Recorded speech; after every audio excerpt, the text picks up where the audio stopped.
As Denver struggles to find funding for that migrant crisis, Mayor Mike Johnston's administration continues to expand his top priority, his initiative to end homelessness.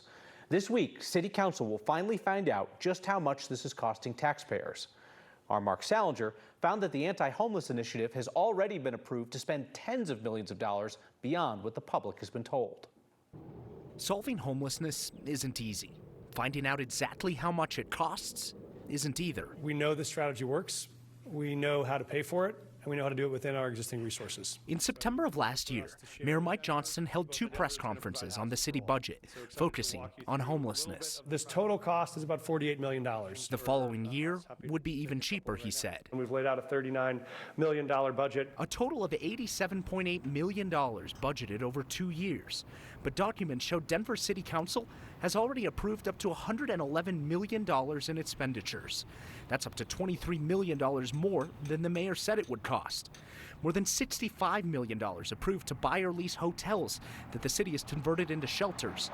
More than $30 million approved to providers like the Salvation Army to run the shelters. He's asking us to share in this sacrifice, this financial sacrifice.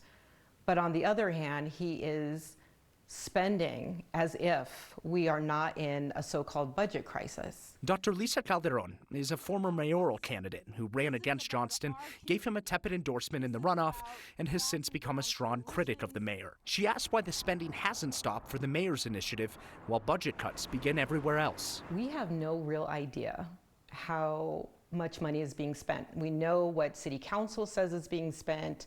We hear the press conferences from the mayor, but we don't see all of the things that are not openly discussed. At least one city council member, Stacey Gilmore, told us she's asked for months for a budget breakdown of House 1000 and still doesn't know how much it costs. The mayor's office told us today actual spending in 2023 was around $10 million. Most of the expenditures were pushed to this year. We still don't know the exact cost of all the bills that will come in. I don't think he should get a pass anymore. That just because he says something costs a certain amount, that is true. He needs to prove it.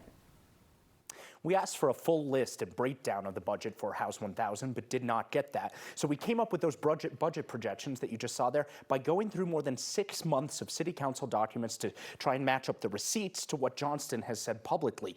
That means that what we found is not an exhaustive list. However, the mayor's office points out that when city council approves money, it doesn't always mean that all of that money is actually spent. This Wednesday, Kyle, city council will, in theory, get a full breakdown of where the spending is going. And we've heard frustration from council about what numbers that they're seeing. That's the reason why you went through actually looking for the receipts. And what you're also learning is that sometimes the mayor will present money as this is being spent in this year, but it's actually kind of being trickled across a couple of years. So you look at what was actually spent, what the mayor's office says was actual spending in 2023, $10.3 million. That's not a lot.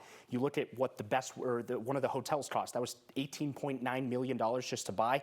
How are they spending that? It could be over years, several years, that it goes on the budget. That means that we don't see it until next year. For a lot of these expenditures, it's not like they're spending it just at once. It'll be over several years. Yeah. Goes without saying, doing something that no major American city has ever successfully done before, ending homelessness, will be expensive, but people should know what it costs. It's difficult to keep track of. Yeah. Mark, thank you.